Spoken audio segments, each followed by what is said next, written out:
Para quem não sabe, eu sou filha do bispo Roberto Kasabian.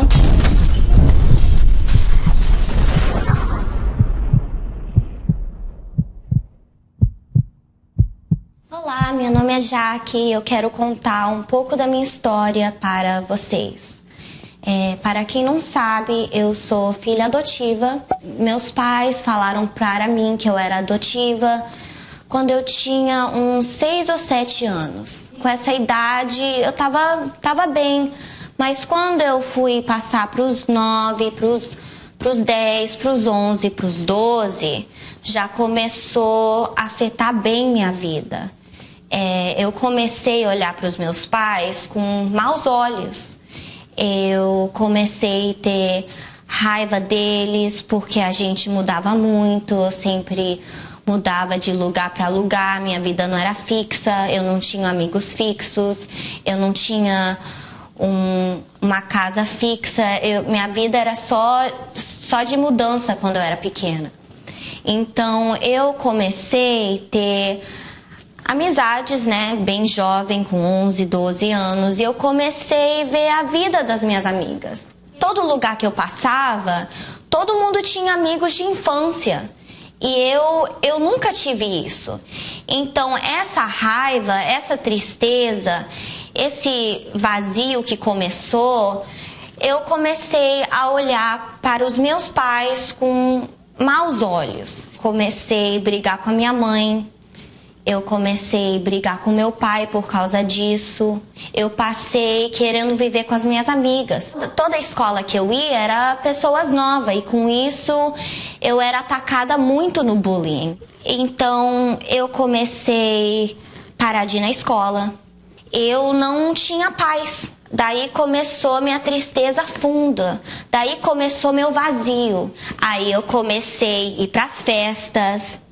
Aí eu comecei a beber, eu comecei a ter amizades, eu já saí da escola algemada, meus pais já tiveram que me buscar na cadeia 3 vezes, eu era insuportável em casa, eu brigava com a minha mãe, eu brigava com meu pai, eu desaparecia dias, chegou a um ponto assim tão forte que um dia eu agredi a minha mãe. Eu fui até a cozinha e eu peguei uma faca. Eu falei, se você não me deixar sair hoje, eu vou me cortar. E eu tava ali com a faca no meu pulso na frente da minha mãe. Ela tentou pegar a faca de mim. E nisso, minha primeira reação foi dar um soco nela. E eu só voltei em si, eu só voltei para minha consciência quando eu notei que minha própria mãe estava sangrando. E como era uma casa de apartamento, a polícia foi chamada para nossa casa.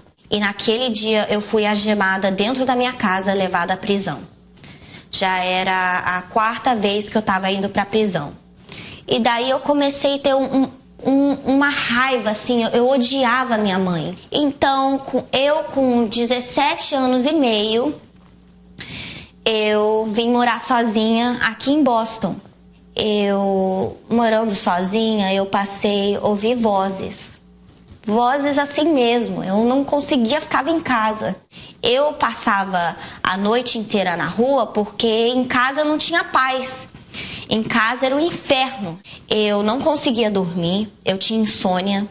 Eu só conseguia dormir quando o sol levantava. Com esse vazio, eu conheci um rapaz que, parecia ser de uma família boa, ele tinha família, mas em realidade, esse rapaz trouxe mais sofrimento para minha vida.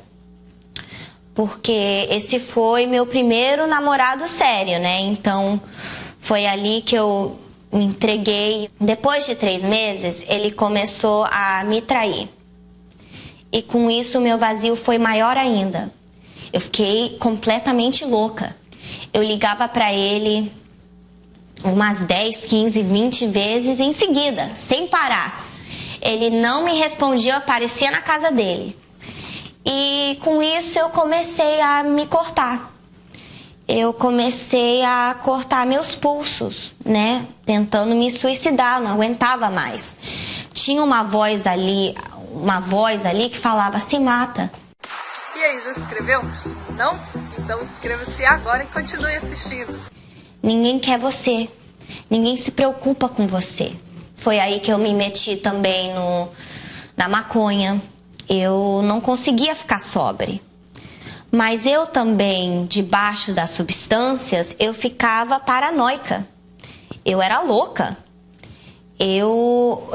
Aí que eu ficava pior ainda, porque eu sóbria não conseguia ficar sóbria, porque eu só chorava, só queria me matar, não queria viver. Eu comecei a gerar uma página de Instagram que era chamada X-Danger.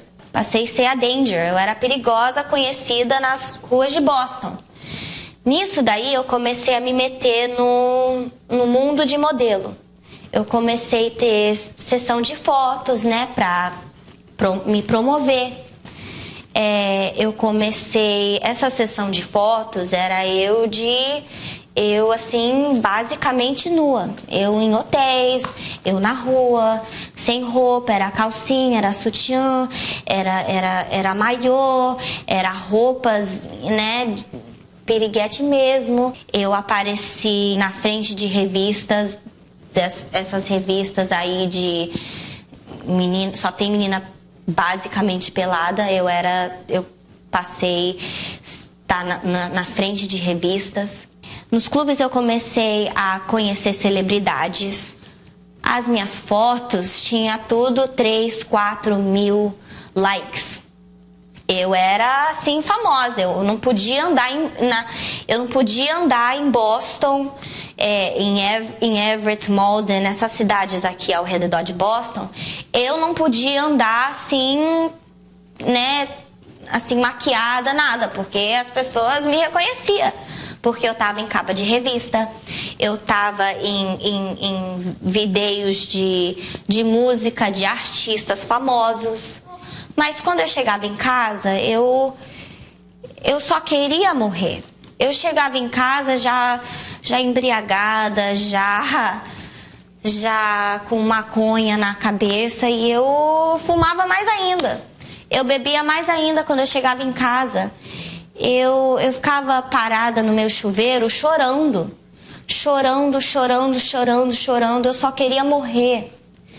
Não importava todo esse dinheiro que eu tinha. Eu comecei a conhecer homens milionários, bilionários, que pagavam simplesmente para ir ter um jantar comigo.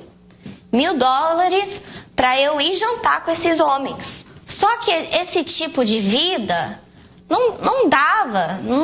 Eu ia, né, era $500, $800, $1.000 que eles pagavam para eu estar ali no clube, mas isso começou a não render mais.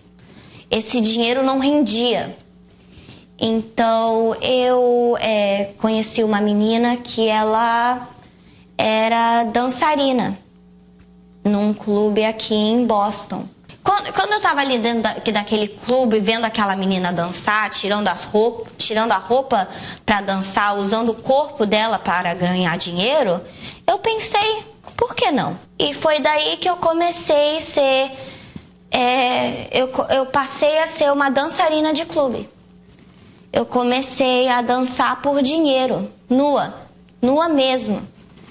Eu não aparecia naquele clube sobre, porque eu não conseguia.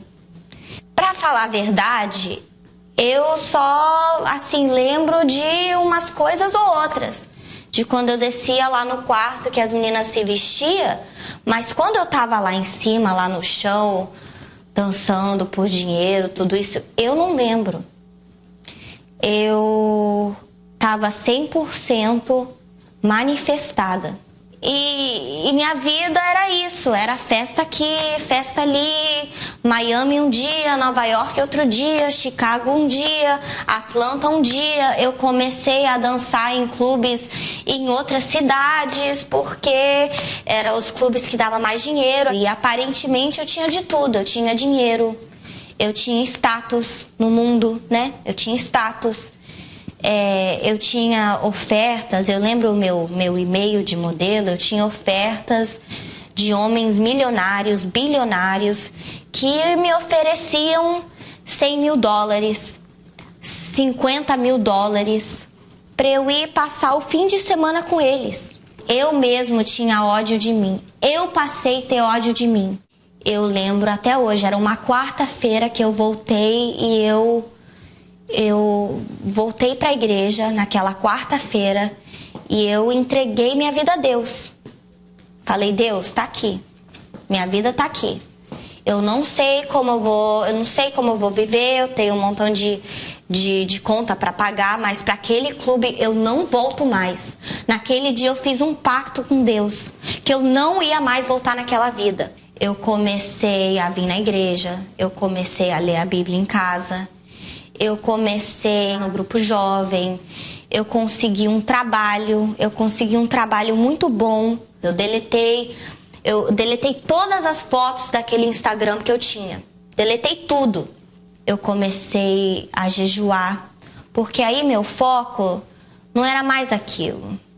Meu foco era o Espírito Santo. Tava tudo dando certo na minha vida e eu tava ali firme, orando, meu Deus, eu quero ter o Espírito, porque eu sabia, se eu não recebesse o Espírito Santo, mais cedo ou mais tarde, eu ia voltar para aquela vida e eu não queria. Aí veio essa campanha e nessa campanha eu determinei, falei, meu Deus, eu vou dar tudo que eu tenho eu vou colocar no teu altar.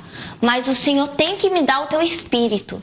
Eu tava na fé.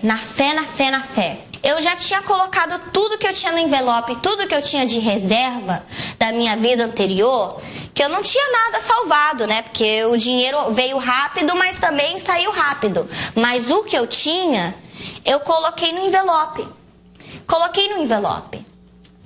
E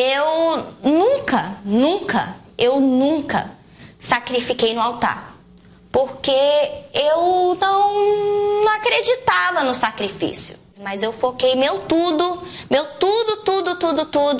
para receber o Espírito Santo. E eu vim para aquela reunião, né, dando meu tudo, meu Deus, aqui tô eu. E nessa reunião das bodas, às 4 da tarde, dia 26 de novembro, eu fui batizada com o Espírito Santo. E minha vida daí, né, foi assim um tempinho atrás, mas daquele dia pra frente eu transformei. Porque quando eu já tinha voltado da igreja, eu já não tava mais triste, eu já conseguia dormir à noite. Quando eu recebi o Espírito Santo, mas foi uma alegria tão grande, mas foi uma certeza tão grande que nada e ninguém me falava que aquilo não aconteceu. Meu foco começou a ser ganhar almas mesmo. E tudo que eu passei não foi em vão. Para quem não sabe, eu sou filha do bispo Roberto Kasabian. Minha mãe é a Lia Kasabian. E hoje, o que eu tenho para falar para eles é que eu agradeço muito. Eu agradeço muito pelos propósitos de oração que eles fizeram por mim, pelas campanhas de Israel que eles dedicaram a mim, porque aqui estou eu hoje. E se você está passando por isso, você tem a minha história como referência. Antes mesmo de entregar meu sacrifício no altar, eu recebi a minha bênção. O meu sonho foi realizado nessa campanha de Israel. Eu era Jacó e hoje eu sou Israel. Meu nome foi transformado.